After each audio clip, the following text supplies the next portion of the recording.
আমি বাবা মায়ের শত আদরের মেয়ে।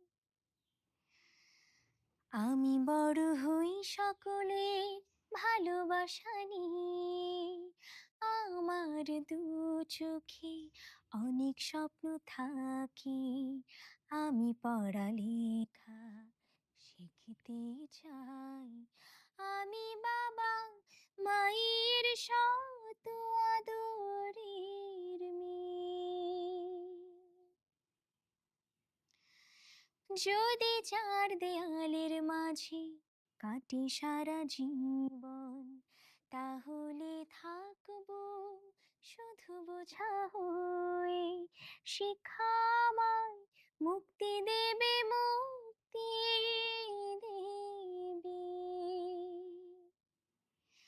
আমি তো কালকের খুশি আর আশা। আমারও তো সাধ আছে, আছে অভিলাষা। ঘরে বেঁধে রেখো না, খুলে দাও এ